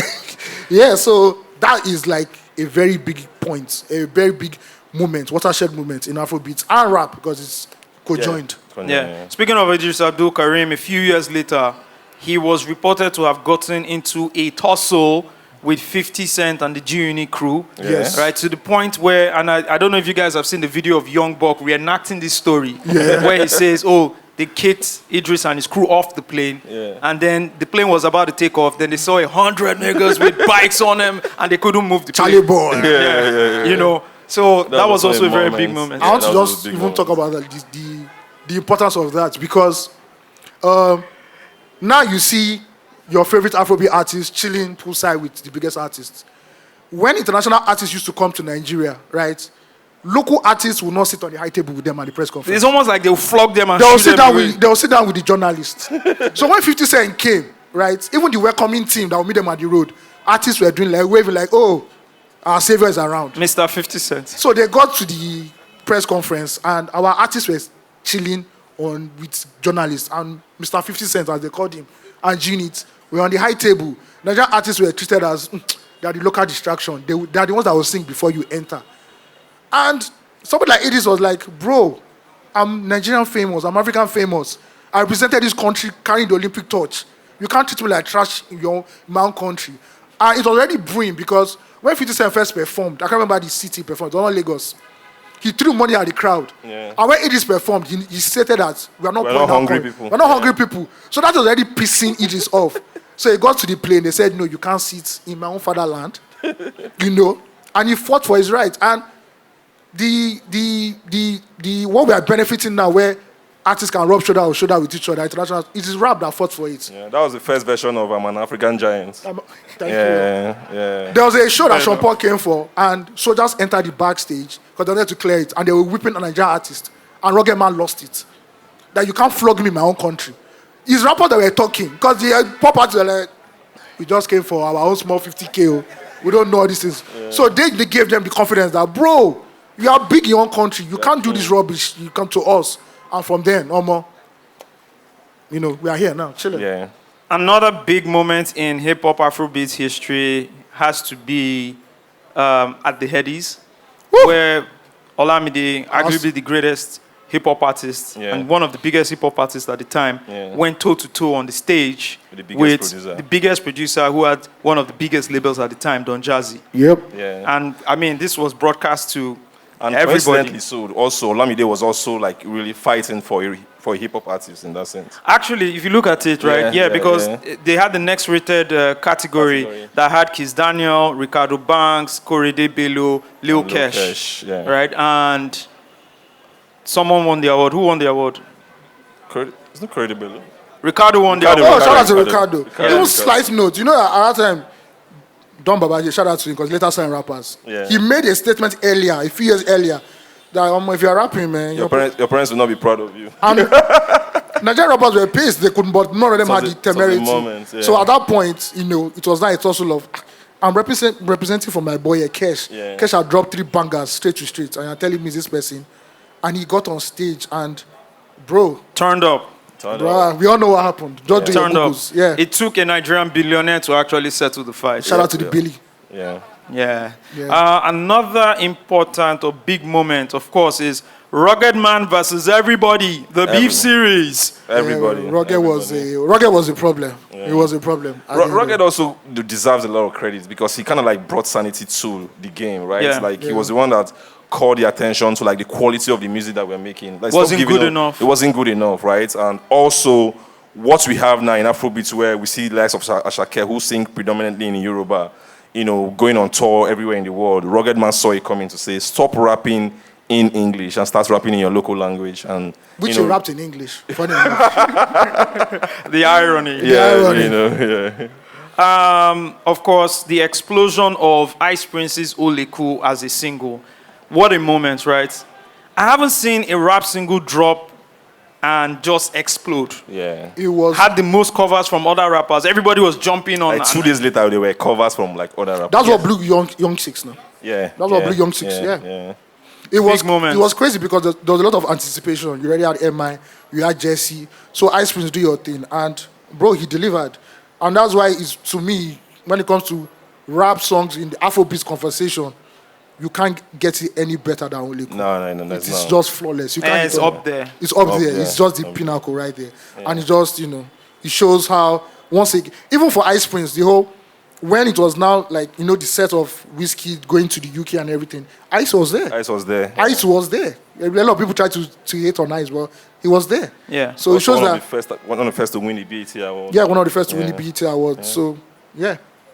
And to his label mates, another big moment was the night of the release of MI2 in 2010. Man. Yeah. One of the biggest nights of hip-hop. One of the biggest nights of in music. Afrobeats, yeah. In Afrobeats. I think this is the first time the release of an album got so much anticipation. It started to trend globally. Trend worldwide. Yeah. And then the album dropped. This was the first time people were reviewing an album in real time on real social time. media. Yeah. This was early Twitter, right? 2010, Early Twitter, right? Remember yeah. 2010 Twitter? Everybody wakes up and greets each other. Good morning, morning. no? How are you? How was your night? None of this toxic. No toxic stuff. Nonsense that we have No MTN reply my messages. You know, Please see my answer. you know, it was 1.0 Twitter. It was peace and love. Peace and light, you know. It was really great that night. And when the album dropped, people were like responding in real time, playing the music. This was also the rise of like a lot of popular music blogs. It was a moment. One of the biggest moments. One of the biggest moments I can think of. Yeah. Burna Boy, the Grammy one? victory. Yeah, we also Performance and the Grammy victory. Yeah, we also saw it coming. It was finally, you know, going back to what I said. One day I go bring home Grammy. I like to interpret that line as saying that he was just prophesying for this whole generation. Yeah. And That's how I've always seen it. yeah. Bro, there's a time that Nigerians were at Kelly and D1 going to the Grammys was the biggest. And that was our own inclusion that and with all due respect, they were at the car park. yeah. No, don't do that. They were No, like it's just, Bro, you know, they were it's just the media trying, it's just trying center. to like paint light to where how far we've come. To be very honest, I'm not shading them. From the car park to the stage. Yeah. And one day you now see a Burna Boy that we all saw here in Nigeria now wins a Grammy award. It's like sometimes no shade on the new Gen Zs. They can't fathom the struggle of what was happening back then. See how Steve is struggling. Yes. Just back then, just Wyclef even coming to Nigeria and chilling with you and saying, "Oh, more, you guys are doing something great." We're like, about the Bobos, who are we? When Two Faces African Queen went international and was featured on the Hollywood movie. Fat girls. We looked at Two Face like, bro, this is the second coming of Jesus. Like, bro, you can't get any better than this. Big deal. And now Burna Boy is performing at the Grammys. He's giving the Grammy. And the Burna Boy performance also like is very, very. It ties into the conversation because who was the guy who he featured also on it was 21 Savage, a hip hop artist. Yeah, no, the performance. The performance, the performance, and even the way he dressed, the jackets, and everything. Yeah. And also, like, Burna Boy is also heavily hip hop influenced. Like, he was doesn't. a rapper. He's Definitely. he's a rapper. So, Definitely. All right, another big moment, social media, 2011. My favorite Kanye part. West tweeting at D'banj and Don Jazzy to get back to him in the studio. Let me tell you, Twitter broke that night. It's It still Savas feels, metal. still feels like it's fake. Like, I look at the screenshot sometimes, and it's like it doesn't look. Like, I remember- it still doesn't look Guess real. what? I had somebody told me a few months earlier. I won't mention the person's who his father is. He said the band are talking with them Kanye. I was like, I beg you, stop smoking what you are smoking. I beg. And I woke up that day. I saw it was first a screenshot that was everywhere. Yeah. I went to Kanye's Twitter account. I saw it. I said, no, Lord has Jesus Christ has done it. There's no. You It was can't such tell a us big. anything. I think it was done. I mean, because of the time difference, so it was done very late at night in Yeah. Nigeria. I mean, at night in Nigeria was when people were having conversations the most because Yeah. people in the US, Nigerian, the diaspora in the US, just woken up and having those conversations, and all of a sudden, boom, the tweet just appears. I remember back then, Kanye used to tweet in all caps. Yeah, all caps. Yeah. I saw it. I was like, yo. Then when I saw the video with them with Jay-Z, I said, Yeah, the video, the Give It To Me Now video. Yeah, where Kanye is like nodding his head, Bankule is in the background. Shout out doing to his thing. Bankule. Yeah, everybody. All right, another big moment. We've mentioned this already. Wizkid featuring Drake and Skepta. Skepta on Ojuelegba remix. A lot of people don't understand what Skepta was saying. That back then, they used to like, a lot of racism used to face a lot of young Nigerians. Now it's becoming cool to be a Nigerian. Cool, yeah. You see some people already shouting. You see some babes in Yankee saying, "Dirty December, I want to be a part of it." Yeah. Ruby Rose is saying, "Unilag, I'm coming." It was so bad. And if you go back to when JJC was rapping, JJC said that Nigerians were pretending to be Jamaicans, to be cool in London. Nigeria was not meant to be a cool country. Afrobeats opened it up and said, "Yo, it's cool to be Nigerian." Now you just go, you walk into a club and you just see an American rapper. Social currency is just. Yeah. The social currency just shut up and like, oh, Nigerians are very, very cool people. And hey, even Jamaica now don't chop them. They don't relegate them. Soft power, baby, soft power. Correct. This is a sad one. Da Green's death.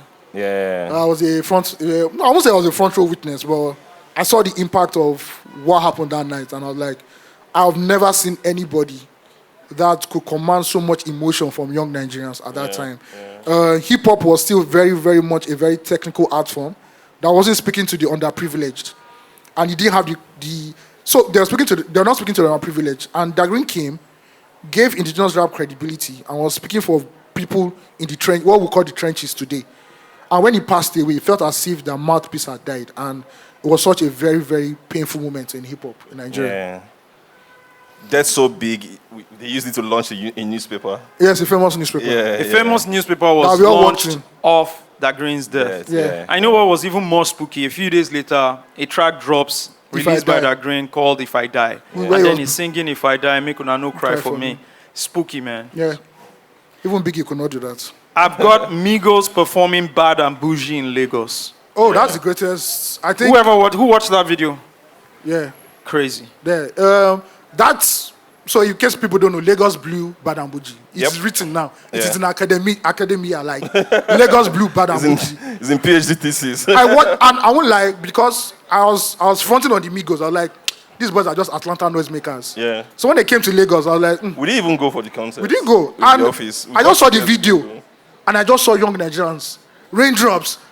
I'm like, no, there's something happening here. Oh, what is it? And it gave them credibility, and it made it a big, huge song. And funny enough, it's in Lagos where it all happened again. I think Lagos and hip hop actually have, or Nigeria and hip hop actually have, like when J. Cole came to Nigeria, Yeah. a few days after the release of his album, he was asking the crowd, "I'm not sure you guys know my new album."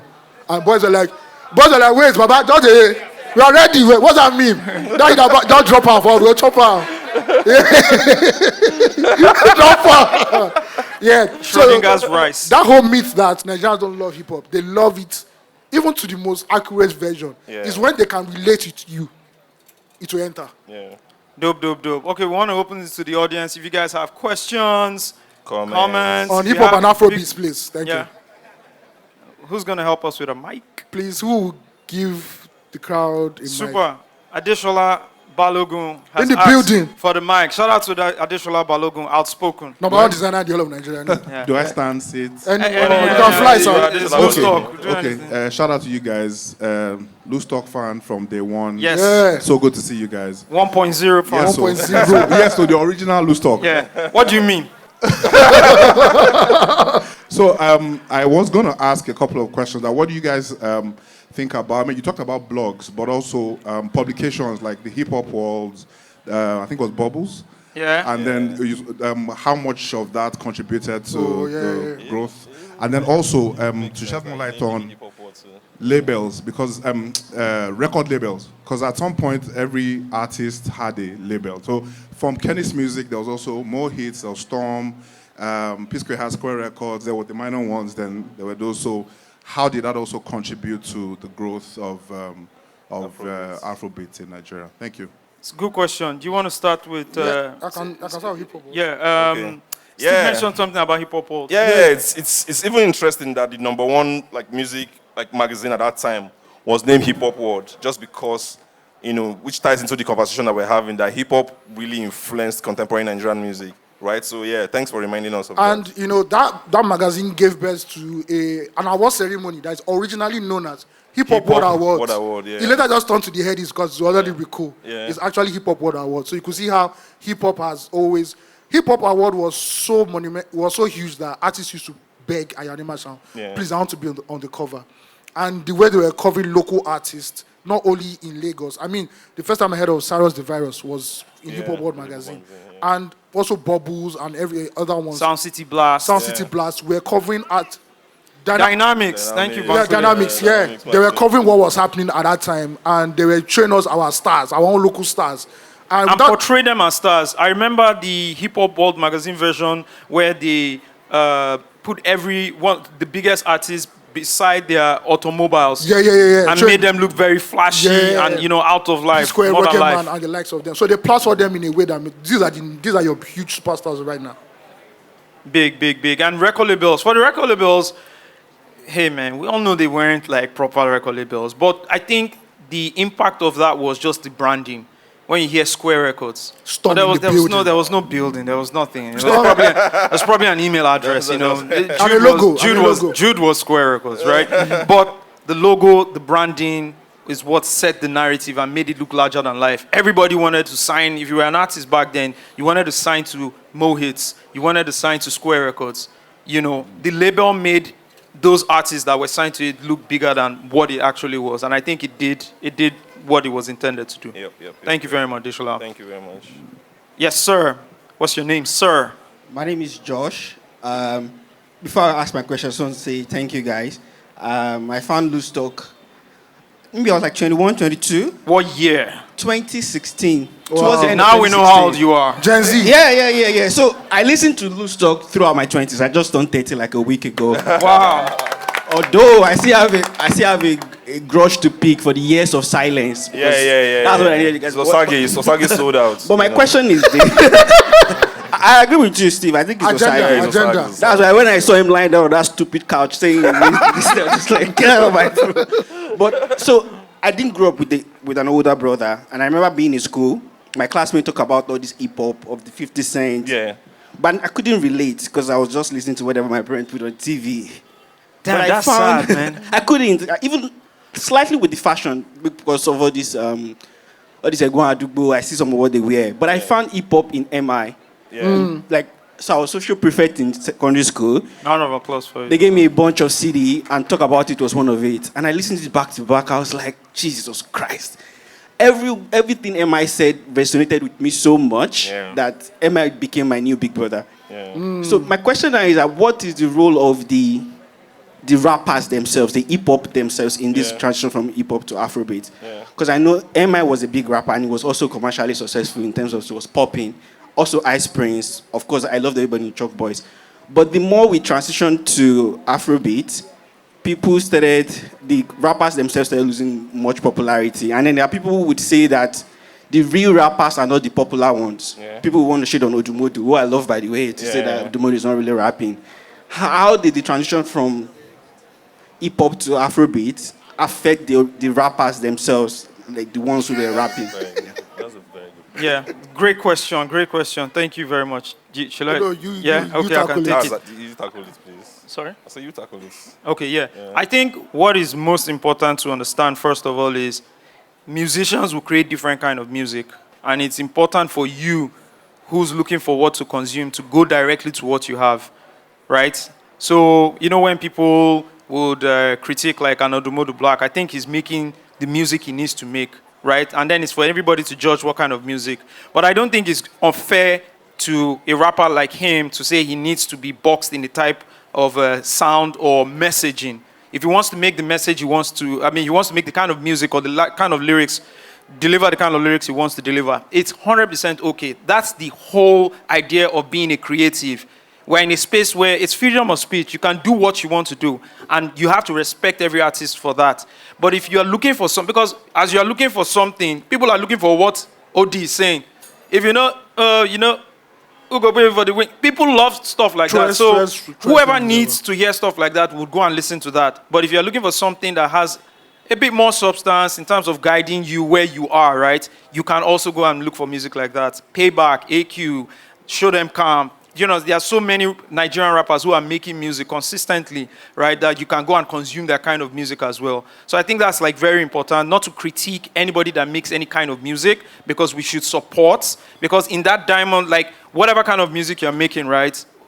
See, Malcolm X was once Malcolm Little. You start from somewhere and then you build and you evolve. If we don't give them the time and space to evolve from where they are, they never evolve, right? So that's one point. But the second point is go and look for what you want. It might not be the biggest, it might not be shouting as loudest, but you're in 2025, it's the best time for discovery. You have the internet, you can really go deep down and look for the niche content you want, whether it's podcasting, music, or whatever. It's there. You just have to look for it. Then the question of how the evolution of the sound into like Afrobeats affected the rappers themselves.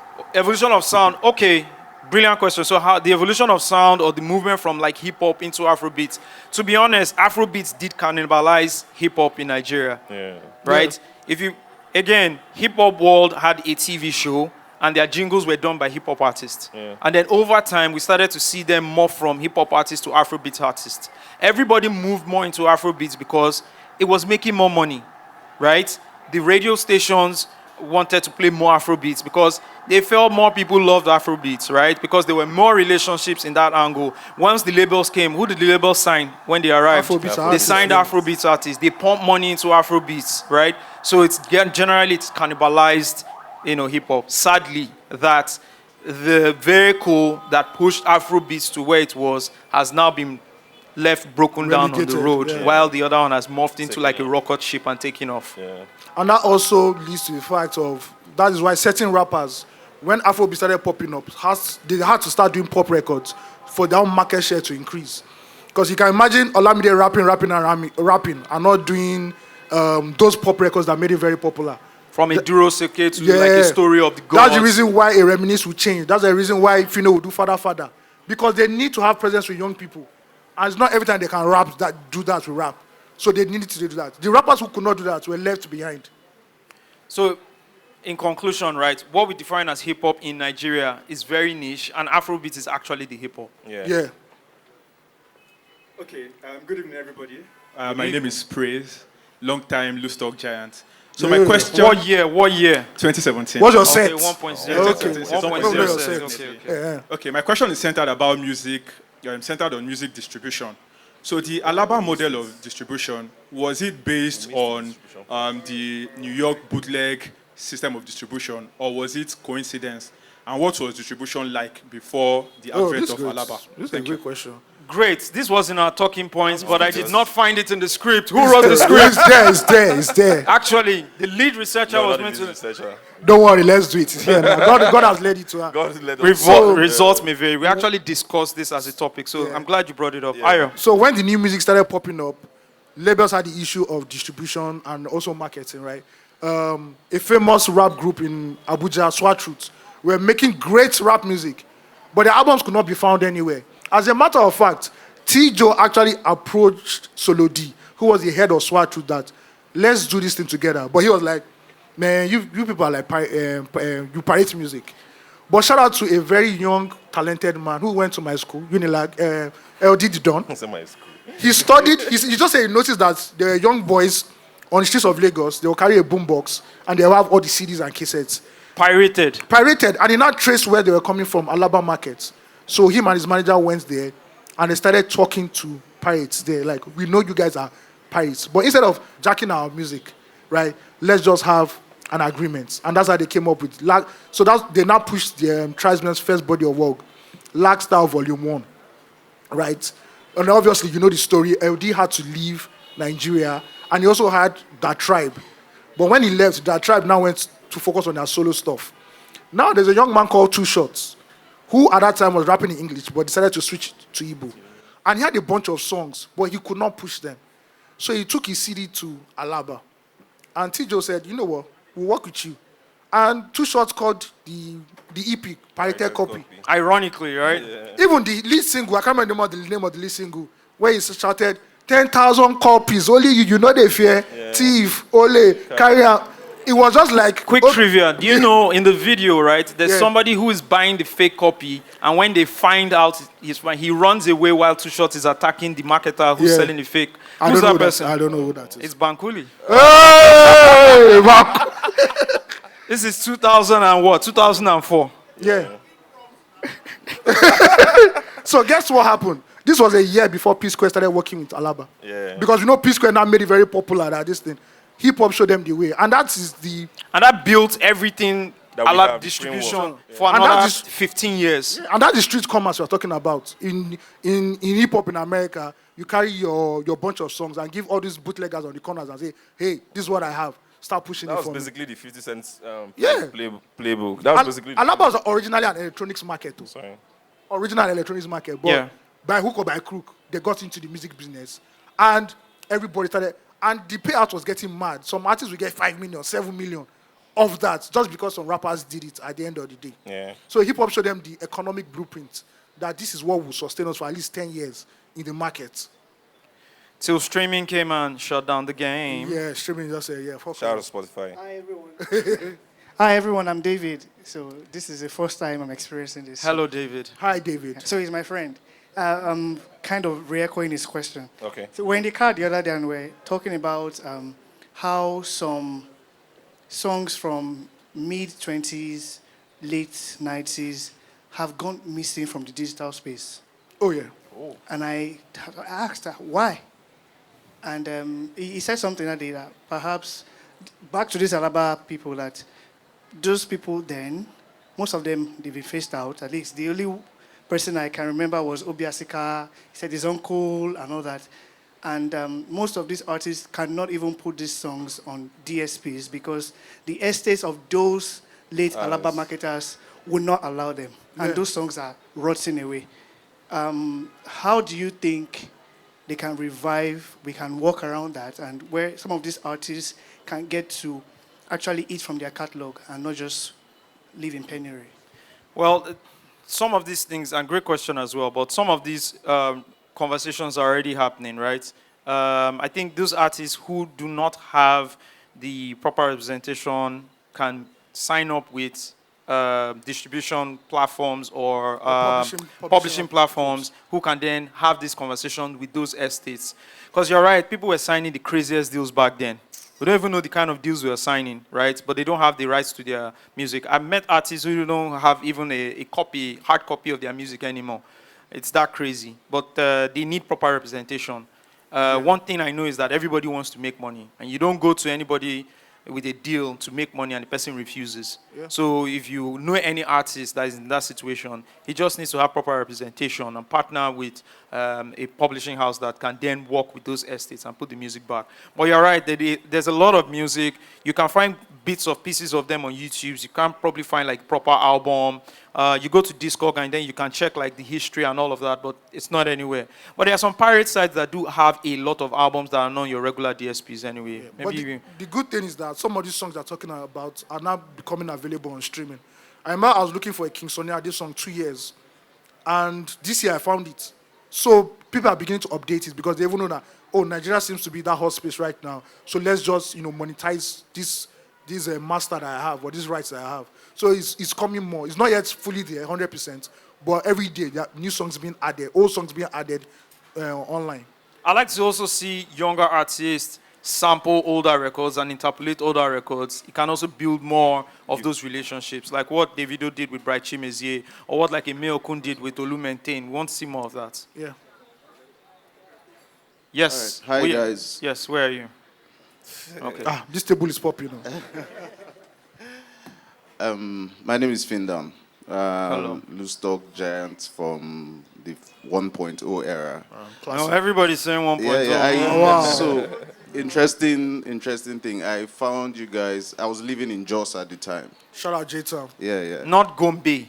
No. Not Jigawa. The jigs. What about the jigs? The jigs. Like J-Town. Yeah. And when you guys said you were coming to Lagos, when I heard the episode on Monday morning on my way to, I was like, it can't be. This guy is not going to come from Canada, and Sags as well. But I guess I'm probably the happiest guy in the room. Thank you. Good for you. Please, a round of applause for these guys. I really appreciate the sacrifice that you guys have made. So I was going to ask a question about the state of hip-hop right now. But we might not live here today. Thank you very much. Good observation. I think you already answered it in a way by saying like the evolution where we are now. I'll go with that. Yeah. But here's my ask. I can see, so growing up, right, we didn't have satellite TV. So the privileged kids had like dish, we called it dish then, and they had channel O and they could see these videos and stuff. For my brother and I, we had to wait for 8 p.m. on Saturdays for primetime jams. Ooh. Right? So, so the question is, or what I would like you guys to speak on a bit is, how far do you think the entrance of music videos, right? Like when DSTV came, you had like MTV Base, you had a lot of options. Now you have Sound City, you have Trace, you have all these platforms, right? So how far do you think that helped in pushing, the story of Afrobeats? And also, I look at an artist like MI, who is like my favorite artist. Of course. From Just Go Figure. Right? But one of the things I hold against him, so to speak, is that he doesn't have videos.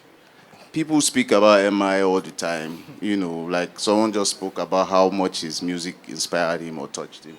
But I feel like he failed in that aspect of the branding, right? A lot of people can't associate who MI is, just off that. So what do you guys rate as the impact of videos, right? How far do you think it helped? Yeah. And how important do you think it is in the branding of an artist and in defining their legacy in long term? Thank you. Let me. Okay, you I want can to go. I want to start with you being worried about the state of hip hop right now in Nigeria, and I want to say that the hope is on the scenes outside of Lagos, because if you look at the history of hip hop in Nigeria, moments have come outside of Lagos, like from the SWAT Roots to J-Town Kaduna, Boys Abuja, J-Town. to Fino, from the guys in the East, Enugu. from Enugu. So right now the hope is on guys who are outside Lagos, and it even makes sense now that the hottest rapper right now in Nigeria is somebody who comes from outside of Lagos. So yeah, for the future of hip hop in Nigeria, to continue that, to continue to inspire Afrobeats, we hope people from other scenes, like something happened right now with trap in the East, In the right? East, it's quite I'm big. looking forward to see people shine more light on it, and I'm hoping they come into prominence. I'm talking about videos for the likes of Channel O, MTV Africa. I think what they did was improve the quality of videos for Afrobeat music, because what was happening was that these guys were just shooting on camcorders. They were diabolical, man. Those videos were diabolical. Last night I was watching the popular Little Pin record. Yeah. Where all the Living it up. rappers, living it up, all the Directed by rappers Nomolos, basically yeah. featured. And it was always a terrible video, right? And MTV Africa and Channel O was never going to accept that level or that quality of video. So it pushed Nigerian Afrobeat artists to really improve on the quality of their videos. Shout out to the likes of P Square, who are just doing amazing videos, like year in, year out, just giving us quality videos, going to South Africa because of the scenery and stuff like that. So yeah, they improve the quality of our videos. They ensure that our artists start paying attention to the branding and to the quality of the output? Yeah. So there's something Obiasika told me back then. Before we started doing a lot of music, before our music videos were being shown on Channel O and MTV Base, there was this perception that Nigerians were not cool people, that we're not funny, we don't have class and everything. And when they started showing our videos, when we started making sure that, every week we're sending videos to Channel O, sending to MTV Base, that's when Africa started looking at Nigerians differently, like, these guys are a different breed. Artists don't know what visual branding does to them. The reason why P Square is P Square, forget the music in the first place. Peter and Paul projected themselves as professionals. They used to release video albums, right? They released video albums on VCD. This is how serious they were. Visual branding is very serious. Even till today, as an artist, you might say the format of the classic old music video doesn't work anymore. But at least you put a visualizer on your socials. You have to take it seriously. It's very necessary. Now, the thing you said about MI was a big argument about MI's legacy for a long time. I mean, we don't have a video for 1 naira. Come on, One man. Naira, and the one with General Pipe, teaser. Even the one with Flavor. Even African rapper #1. Yeah. How do you want to tell your child or your grandchild that MI was the man? Oh, yeah, play me the video. It's not there. Sometimes you need to visualize the culture to be able to understand what is happening. When I was young and I listened to Wu-Tang Clan, I'm like, who are these guys making noise? But when you watch you watch the video, you're like, I want to be like these people. There's something in that culture that attracts me. So till today, music videos play a very strong part. Your visual branding as an artist, please do not joke with it. The reason why Ashake is here is because Ashake found a director that could translate his madness into music videos, and he's here. Imagine it won't go far. So it has to be taken seriously. And maybe MI did this because he wanted people to now know that you have to take it seriously. Hey man, that's a reverse. You understand? Because some reverse thing going on. Yeah, but shout out to all the video directors. Lots of video directors. Who were dubbing as A&Rs at the time. A lot of people don't know. True. In terms of video directors, I think, in my opinion, that like legends from each era. I think for the first era was like the Uzodinma Okwechi that curated that early era. Then the Shina JJG and the other guys were there. I think Clarence DJT, of course, who just took it to the next level. Then Clarence Peters, TG Omori. Those are like the guys I think always took it to the next level. But of course, you had that. I know Bankuli was going to say Chesson. You had the Chessons and the Momusas and so many other guys. So shout out to all of them. Right, or Pink and all. Yeah. Yes, sir. Those were the mic. Pass the mic. Yeah. Good evening. My name is Tumi Lawrence. I love your voice. You sound familiar, sir. Maybe know you more. Do you work on radio? Yeah, I used to work on radio. No. I want me talking. What do you do, please? Okay, I'm a talent manager. Which talent are you managing? Flyboy and Sick is Daniel. No, I don't. Talk your business. As a matter of fact, when you wanted to have the press release for Flyboy and Sick in 2017, it was written. It was through Osagie, written by Joy Akan. If you remember that night. Yeah. I linked up with you guys. Yes. Yeah. And he told me he wanted to sign with some guys. I'm like, no, you do your own shit. Yeah. It's so great to be here. Thank you for creating the culture. It's amazing. I want us to touch on a very big moment. Prior to 1996, Nigerian music was having a lot of gatekeeping, The media wasn't playing it, most especially they were owned by the federal government or the state government. So let's talk about the advent of private radio. Sir Ali Udokpesi, got the first private license in Nigeria. That was 1996 for Ray Power and NIT. And that went ahead to, give Nigerian artists the chance for their songs to be played. KK and D1 came back from America. That story, I think that's a moment there. Thank you. Yeah. Oh, that's. Thank you very much. That's grown. So let me. There's this theory or rumor that went around the radio industry at that time that the whole you must play 70% of local content. Was formulated by the federal government, people in government, to stifle the private radios because they felt they wouldn't survive without urban, like American music. Oh, come. Yes. It was something that was very popular, like in the radio industry, in the TV, in the media industry at that time. Yeah. So I don't know what influenced Babangida. He just said 1992 they're deregulating broadcast media, TV or radio, and a lot of people bought a bunch of it. And the first private TV station was, shout out to, it's late now, late Chief Raymond Dokwesi. He started Ray Power, hired 2 IJGBs, as you call them, Keke and D1. And he gave them the manage that, look, if you go to America, they're not playing Nigerian songs, so you need to play your own music. The first artist they broke was Daddy Shoki. Somebody call my name, Shoki. That was the first artist they broke. And they continue with that experiment and that philosophy that we need to bring out more talent into the scene. And you could see that other radio stations started copying them, except one. I won't mention their name. They are very close by, Victoria Island. I won't mention their name. We will not shame the shameless. They thought they were too cool. They were told we were too cool, if you understand. Too cool to play Nigerian music. But even Silverbird, when they came on board, Ben Bruce, who has been a showbiz entrepreneur since the 80s, said, let's play. And I first heard Style Plus on rhythm. I heard, what's their name again? Tribesmen on rhythm.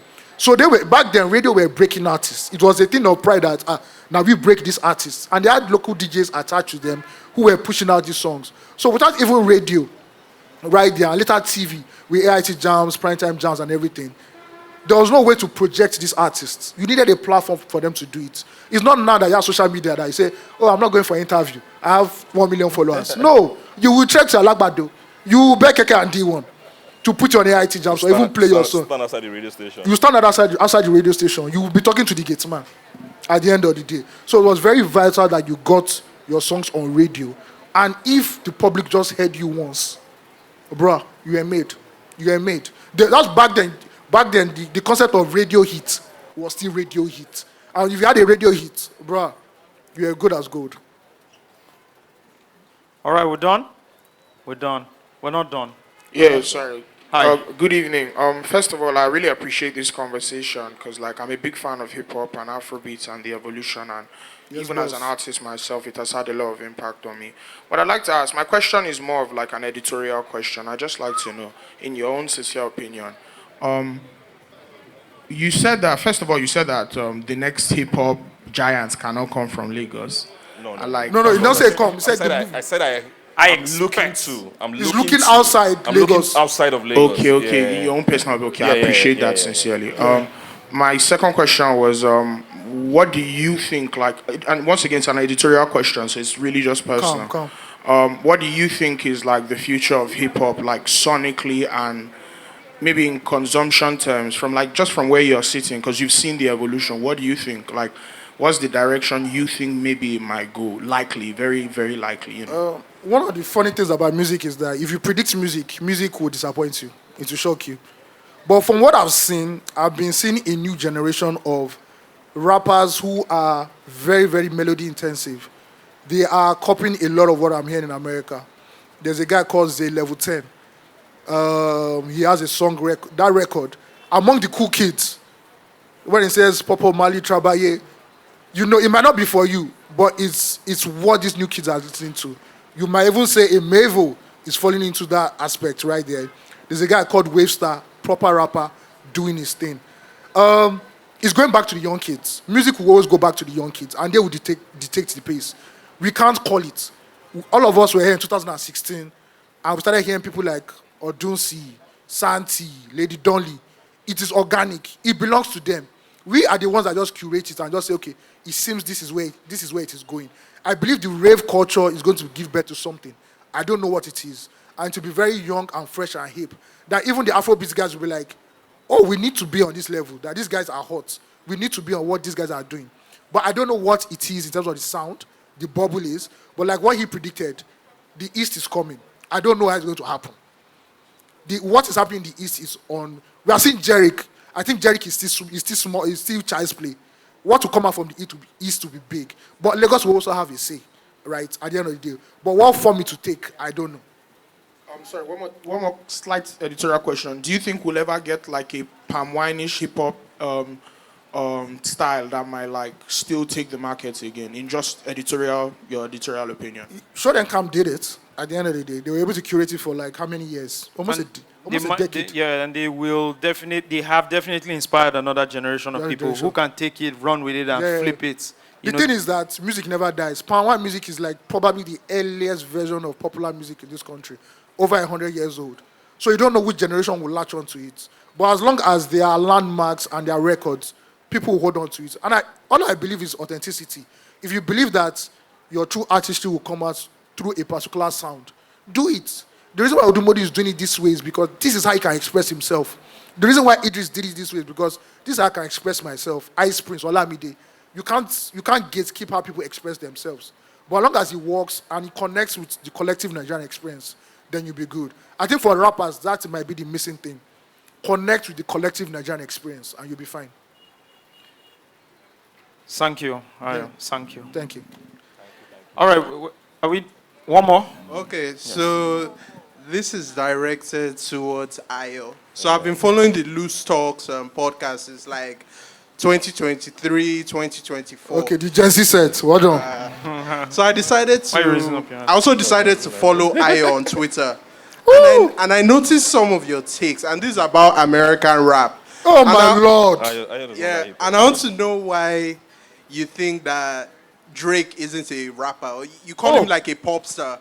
Because I'm like a big Drake fan. And okay, so shout out 6. Shout out to the 6. Yeah, so it's to me, six. Wait. It's very disrespectful because all the stuff is done to Afrobeats. You know the funny thing? He birthed the scene. So it's like, Yeah, you sure I said that?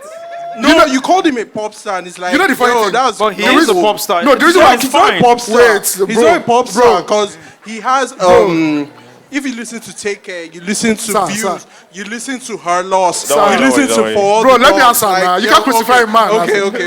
You are speaking to OVO Lagos. You are speaking to OVO Lagos here. There's nothing you want to tell me. The reason why I'm calling him a pop star is not his sound. I'm talking about his impact on culture. And the status. He's on a Taylor Swift level. Yeah. But when it comes to bars, it's Aubrey now. He's the boy. Forget all the xenophobic slander. If you want to direct that question, please direct it to Osagie. Osagie, that's the Compton guy. For we, 6, Toronto, we are here. I don't care what they say. He's a white devil. I agree. Yeah. We embrace him. They're not like us. The funny thing about Drake is that the reason why Drake is so different from American rappers is that he has a global world sense. It's very cultural. He knows what is happening everywhere in the world. Your typical American rapper. Kendrick. See, no, not Kendrick. Kendrick is even cultured. You see, when they leave, all those Atlanta rappers, when they leave Georgia, they don't know anything that's happening again. They don't understand. Look at what Tyler said. I'm a colored woman. They just took it because they are not, I don't shout out to them at the end of the day. Drake went from performing with Rihanna at the British, what's the name of the British award? Yes, the Brit Awards. The Brit Award. And he was chilling with the... So if...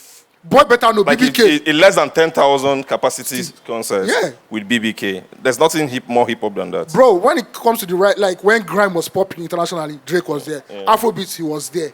He was everywhere. There are some markets that even said, you know what, we don't even want you.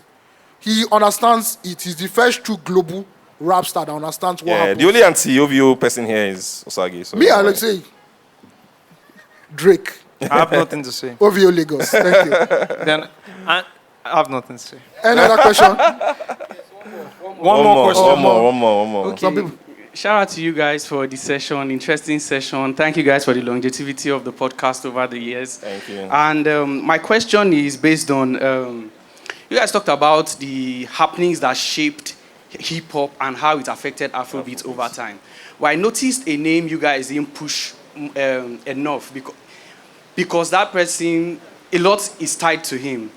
So I wanted to point out, possibly for me personally, the greatest one ever was Jaga Jaga against the president and how it shaped the conversation of hip-hop. He and Obasanjo. He had to run out of the country because of that, how big the song became. What do you think about that? And very big moment in hip-hop. I believe it was Idris's fourth album or third album. He dropped, Pass, Mr. Lecturer, Jaga Jaga album, produced by Omololu. Big record, critiquing and criticizing the government. I think it was one of those records that blew up 2004, went viral, right? And got the attention of the president at the time, who was at a rally or somewhere and said, who is that artist saying, Nigeria Jaga Jaga, your mama Jaga Jaga, your papa Jaga Jaga. And it is... Idris has said this, that he was invited to Aso Rock. For a tete-a-tete. For a tete-a-tete, to meet the president, and the president came out and said, Nigeria Jaga Jaga, and all of that. And if you remember, the following album, was titled Letter to Mr. President, and it was like a green, white, green album. It was like, you know what, okay. I love Nigeria. I love Nigeria. You know, You buckled. after one heated session with the president. But that's the yeah. impact of hip-hop, right? Yeah. And the kind of messaging you can put out that it gets the number one, the GCFR of the country to react. I think that's like power of hip-hop. So shout out to Idris Abdul Karim. Also, there's a record. All day, every day. There was a record by Blackface, Hard Life, where Alibi called out Obasanjo.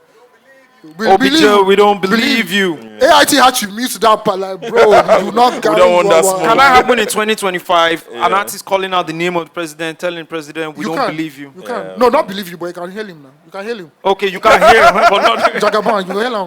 What you want to do? Yeah. All right, thank you so much, guys. Thank you so much for the session. Thank you guys for coming out. Really appreciate it. We love you guys. Keep listening to the podcast. If you're listening for the first time, please check us out anywhere you get your podcast. It's called Loose Talk. P.S. Please don't disturb us for Monday episode. You've seen us here. Catch you guys later. Thank you so much, guys. Thank you, guys. Yeah, bye.